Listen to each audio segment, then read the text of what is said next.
자, 블록파이. 얼마 전에 1억 달러 합의 성공했죠. SEC랑. SEC랑 이제 합의를 했고, 5천만 달러는 SEC한테 지급을 했고, 또 나머지 5천만 달러는 32개 주에 나눠서 이렇게 분할로 지급을 했다고 합니다. 왜냐면 32개 주에서 그 이자 대출 상품을 팔았으니까, 거기 주한테 뭐 합의금을 이렇게 분할로 해서 준 것 같아요. 준 것 같은데, 블록파이를 제가 왜 갖고 왔냐면 요거 재밌습니다. 요거 중요해요. 우리 코인이슈 가족분들은 블록파이에서 뭐 예치를 해놓거나 비트코인을 담보로 뭐 대출받고 그러신 분들은 없겠죠. 아, 우리 코인이슈 방송 보시면서 또 미국에 거주하고 계신 분들은 하실 수 있으려나.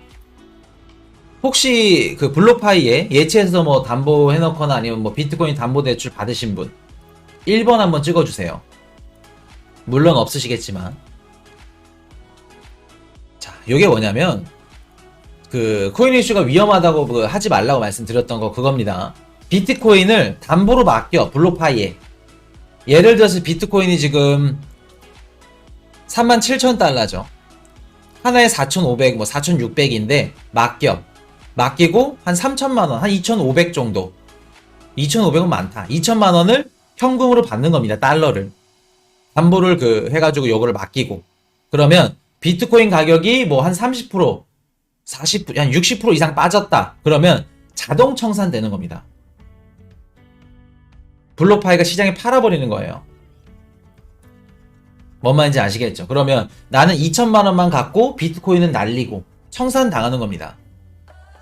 청산당하는 건데 굉장히 위험해요. 나중에 이런 일이 있을 수 있겠죠. 블록파이 같은 이제 암호화폐 대치 뭐 예치해놓고 대출해주는 업체들이 커. 막 뭐 몇백억 달러, 몇천억 달러까지 가. TVL이. 그렇게 되면은 세력들이 손을 잡고 한날 한시에 비트코인 가격을 떨궈서 다 청산을 시킬 수가 있겠죠. 그럼 청산시켜놓고 그 돈으로 어떻게 해요? 현금 갖고 있던 걸로 비트코인을 저점에서 다 줍겠죠. 그렇기 때문에 기관들이 들어오게 되면은 비트코인 시장이 기관들이 들어오면은 가격이 뭐 안정화되고 변동폭이 적어질 거다? 틀린 얘기입니다. 왜? 선물, 롱숏, 베팅 비율이 기관들이 들어오면은 우리 개인들 들어오는 것보다 수십 배, 수백 배 차이 나요. 뭐 말인지 아시겠죠? 그렇기 때문에 요거 굉장히 위험하다. 짜고 치고 할 수 있어요. 충분히. 그럴 땐 블록파이 이런데 뭐 그 예치해놓고 이런 것들 받으면 안 된다라고 말씀을 드릴 수 있을 것 같고, 자, 중요한 게 지금 SEC랑 이렇게 합의를 했고 기존에 이제 바뀌었던 게 미국 고객이 기존 계정에 대한 이자를 받을 수는 있으나 자산 추가는 불가하다 라고 합니다. 이게 뭔 뜻이냐?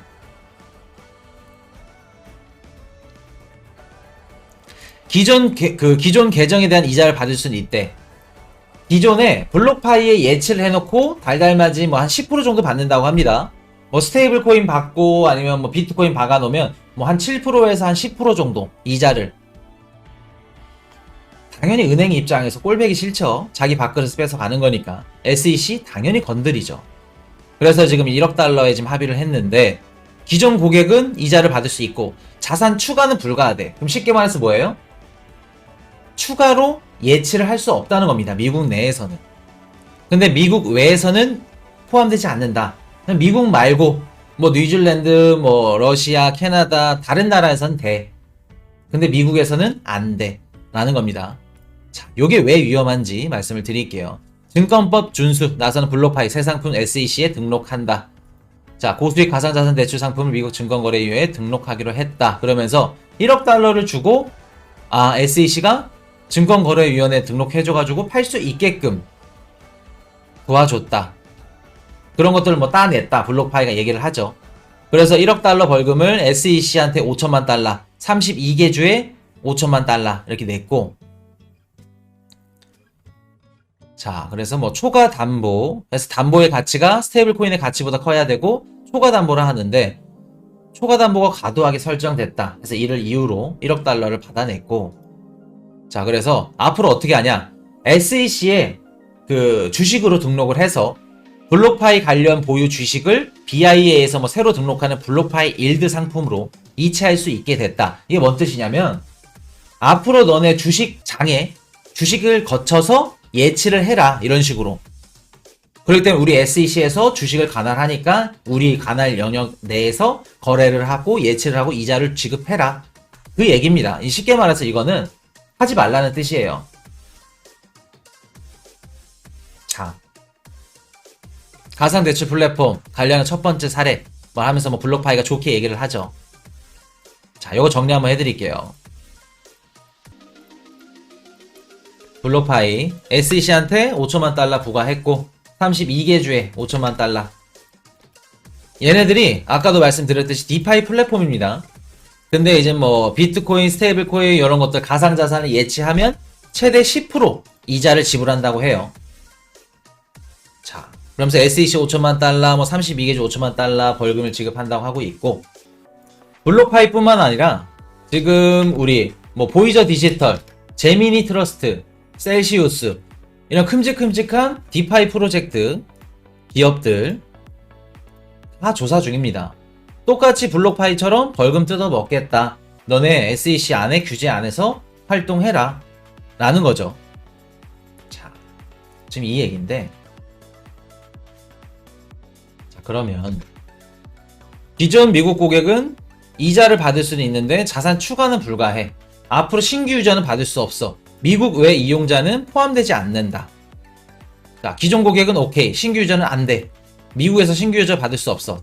받고 싶으면 보유 주식으로 블록파이 관심 계좌에서 블록파이 일드 상품으로 이체해. 자, 그러면 우리 블록파이, 뭐 보이저 디지털, 제미니 트러스트, 셀시우스 네트워크 이런 디파이 플랫폼들 어떤 수익 구조로 돈을 버는 구조죠? 자, 어떤 수익 구조냐면 우리 그 설 연휴 특집 때 코인이씨가 좀 가슴 아픈 얘기를 했습니다. 머지 포인트를 좀 100만원 정도 지금 이제 뭐 먹튀라고 할게요. 못 받았으니까 환불 신청을 했는데 뭐 대표가 구속을 당하고 뭐 속이 상합니다. 좀 편의점에서 싸게 좀 뭐 빵도 사 먹고 좀 뭐 맛있는 것도 사 먹고 하려고 했는데 욕심이 또 이렇게 됐는데 머지 포인트, 문화상품권, 아니면 각종 뭐 신세계, 현대, 롯데 이런 거, 백화점 상품권들 이런 것들, 그리고 또 쿠팡, 얘네들이 돈을 어떻게 벌까?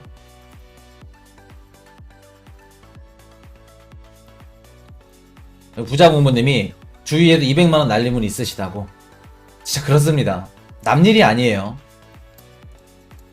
자, 우리 이승윤님은 바이든 선거 지금 대답하셨는데 빨리 지금 오세요. 1.5배속으로. 자, 머지 포인트가 그 많은 몇백억, 수백억을 횡령할 수 있었던 거. 저거 뭐 횡령이라는 표현보다 먹을 수 있었던 이유. 어떤 식으로 먹었어요? 폰지 사지, 돌려막기. 기존에 머지 포인트를 구매했던 적립금들, 예치금들, 내가 머지 포인트 좋아서 샀는데 친구한테 소개를 해줬어. 그러면 머지 포인트 같은 경우에는 어떻게 돼요? 내가 머지 포인트를 사면 그거를 현금으로 바꾸지 않죠. 포인트로 갖고 있고 GS25C 이런데 뭐 협업 맺은 데에다가 쓰죠. 반환을 하지 않습니다. 왜? 포인트로 사면 할인을 해주니까. 그럼 계속해서 머지 포인트 뭐 20% 30% 할인하는 거 이런 것들, 금액 들어가는 것들, 유지 비용들, 처음에 넣었던 예치금들, 그리고 또 나중에 들어온 예치금들, 머지 포인트 사는 현금들, 그걸로 다 돌려막기 하는 겁니다. 자, 문화상품권 어떻게 들어가요? 우리 또 뭐라 그럴까? 제가 저번 영상에서 말씀드렸었는데 문화상품권.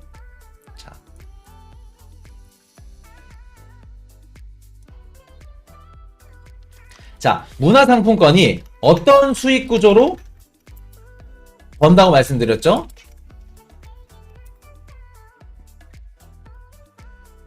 문화상품권.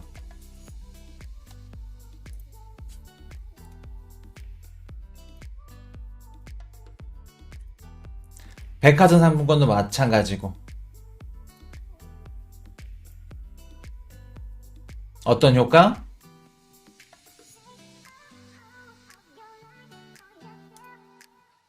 자, 저번 방송에서 공부하셨던 분들은 자, 미사용이라고 말씀하시죠. 우리가 문화상품권이나 백화점 상품권을 삽니다. 아니면 뭐 컬처랜드 이런 것들 상품권을 사요. 문화상품권 같은 경우에는 5년 동안 사용기한이 있죠. 근데 5년을 넘어버려. 5년을 넘으면 그 상품권은 살 수가 없습니다. 자, 그러면 5년 기한 내 우리 사야 되는 것들, 그거를 못 샀어. 그러면 어떻게 될까? 버려야겠죠. 그러면 그 버린 금액들, 그 금액들만 하더라도 1년에 몇백억씩 수익을 보는 겁니다. 문화상품권은. 자, 그러면서 똑같이 우리 쿠팡도 돌려막기 들어가죠. 우리 쿠팡에서 우리 자영업자분들, 판매하시는 분들, 정산을 언제 받죠? 3개월마다 받으시죠. 3개월마다 받으면은 그 현금을 갖고 쿠팡에서 뭐를 돌릴까?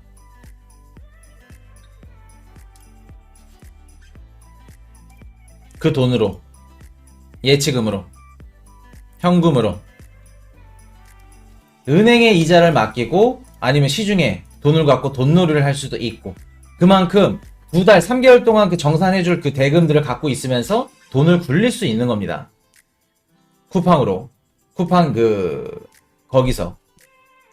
그렇기 때문에 그 돈으로 계속해서 굴리면서 현금을 갖고 있고 이제 운영하는데 운영비가 들어가기 때문에 계속해서 돌아가는 거예요. 자, 그런 시스템으로 돌아가는데, 자, 그래서 이제 쿠팡이 뭐 빚이 굉장히 많죠. 많으면서도 이제 미국 그 상장도 하면서 계속해서 이제 커져 나가는 거고, 몸뚱이가. 그러면서 뭐 최근에 또 쿠팡이츠랑 또 배달의 민족, 처음에는 아마 그 음식 판매하시는 분들 정산하는 게 아마 한 달에서 한 2달 정도 됐다가 줄어든 걸로 알고 있어요. 뭐 당일 지급이었나? 하여튼 뭐 그런 식으로 이제 줄어들었는데, 자, 또 최근에 우리 뭐 보험이라던가 이런 것들, 우리가 뭐 생명보험 아니면 뭐 CI 뭐 이런 것들 다 들어가죠. 그러면 우리가 한 달마다 달마다 보험비를 지급을 하는데, 보험회사는 또 돈을 어떻게 벌까?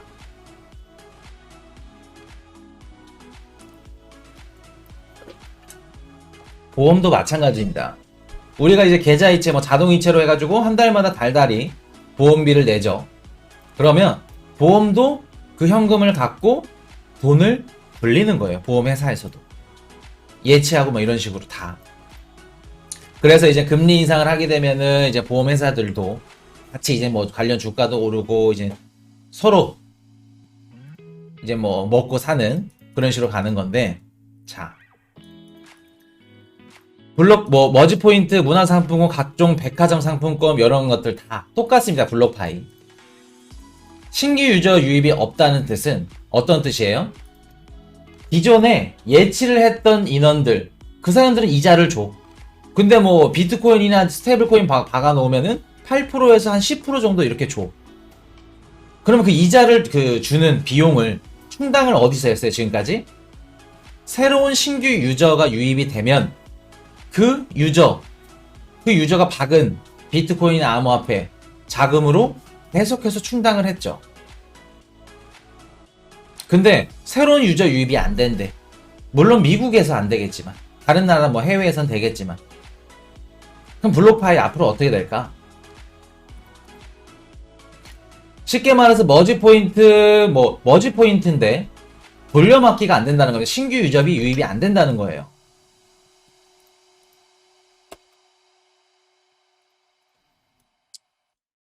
제가 이건 좀 조심스러운데, 혹시나 우리 코인이슈 관련 그 관계 뭐 영상 보시는 분들은 블록파이 하신 분들이 없으시니까 없으시는 걸로 알고 있고, 블록파이 앞으로 한 6개월, 1년 내로 좀 힘들어질 겁니다. 굉장히 많이 힘들어질 거예요. 신규 유저 유입이 안 된다는 것은 어떤 뜻이에요? 앞으로 블록파이 운영할 때 운영비에 쪼달릴 수밖에 없다. 신규 유저가 유입이 안 되면 기존에 있던 유저들한테 8% 10% 이자율이 줄어들거나 아니면 기존 이자대로 주기 힘들어진다 라는 겁니다. 아시겠죠? 그렇기 때문에 제가 비트코인 암호화폐 담보로 가상자산 담보로 예치해놓고 담보대출 받는 거 하지 말라는 겁니다. 굉장히 위험하기 때문에. 자, 그래서 디파이도 뭐 큰 틀로 봤을 때는 좀 위험 요소가 존재하는데, 큰 틀에서 보면 어떻게 돼요? 블록파이가 하는 이자 대출 담보 서비스는 앞으로 누가 하겠다? 은행들이 하겠다 라는 겁니다. 그래서 앞으로 블록파이 아니면은 뭐 비슷한 가상자산 디파이 있죠. 암호화폐 대출 플랫폼이라던가 뭐 보이저 디지털, 제미니 트러스트, 셀시우스 이런 애들 블록파이처럼 터질 수 있다는 거. 이거 터지면 어떻게 돼요? 만약에 블록파이가 신규 유저 유입을 못 받아서 운영을 할 수 없게끔 됐어. 그렇게 해서 뭐 파산이 났는데 뭐 예치해 놓은 것들 다 보험한 그 금액들, 예를 들어서 뭐 한 100억 달러가 예치가 되어 있으면 블록파이가 파산됐어. 그럼 보증해 줄 수 있는 보험이 들어있는 금액은 뭐 정확히 모르겠지만 30%도 안 될 걸로 알고 있습니다. 기존에 지금 뭐 디파이 플랫폼이나 뭐 리플이나 뭐 비트코인, 이더리움 이런 것들 많이들 예치하시죠. 코인 이슈는 비트코인은 레저 나노 X에 들어가 있고, 또 우리 또 원장지가 뭐 있어 또 디센트 월렛에도 분산으로 좀 이렇게 보관을 해놓고 있습니다. 굉장히 좀 편하더라고요. 그런 식으로 이제 분산을 해서 지금 보관을 하고 있고, 리플도 따로 맡겨놓고 뭐 예치하고 대출 그 이자 받고 안 받습니다. 스테이킹 안 하고 있어요. 안 하고 있는 거는 다 이유가 있겠죠. 뭐 시중에 뭐 코인이슈님 불닥스가 어떻고 아니면 또 어디있죠 또 유명한데 많이들 하시는데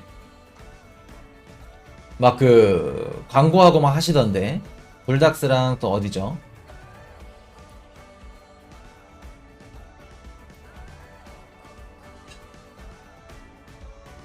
넥소.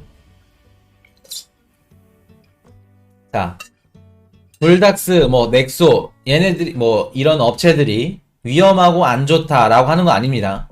딱 코인이슈 가족분들이 하셔야 될 게 뭐냐면, 내가 리플을 불닥스나 넥소에서 예치를 해. 그러면 만에 하나 불닥스랑 넥소가 어떤 문제가 생겨서 파산이 되면 보증보험이 얼마나 걸려 있는지, 보장을 얼마나 해줄 수 있는지 그거를 확인하시면 됩니다. 제가 알기로는 넥소가 아마 한 2억 달러 정도 되는 걸로 알고 있습니다. 근데 거기에 넥소에 박혀져 있는 예치된 양은 2억 달러를 뭐 넘고도 뭐 말씀을 안 드릴게요. 자세한 건 아니지만 제가 알기로는 2억 달러예요. 뭐 더 될 수도 있고. 근데 그런 것들 꼼꼼하게 보셔야 된다는 거. 자산시장이라는 거, 투자시장 이런 것들 내 자산이기 때문에 만에 하나 이렇게 터질 수도 있고 내일 당장 터질 수도 있는 겁니다. 100% 안전하고 믿을 거 없어요. 그렇기 때문에 만약에 터지게 되면 보험을 얼마나 될 수 있는지. 그러면 예를 들어서 내가 그 맡긴 디파이 플랫폼이나 스테이킹 플랫폼에 100억 달러가 예치되어 있어. 근데 그 플랫폼이 파산됐을 때 2억 달러밖에 보증을 안 해준대. 그럼 98억 달러는 날리는 겁니다. 보증 못 받는 거예요.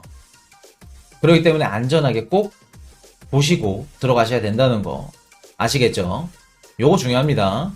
자, 코인이슈 가족분들 어떻게 하라고 말씀드렸죠? 비트코인 담보로 대출받는 일은 절대 있어서는 안 된다. 무조건 목에 칼이 들어와도 일정 부분 아래로 하락할 때 어떻게 된다? 청산된다. 요거 말씀드립니다. Hey, I got a confession. Been losing all momentum. Just because it's easy, but that don't make it better.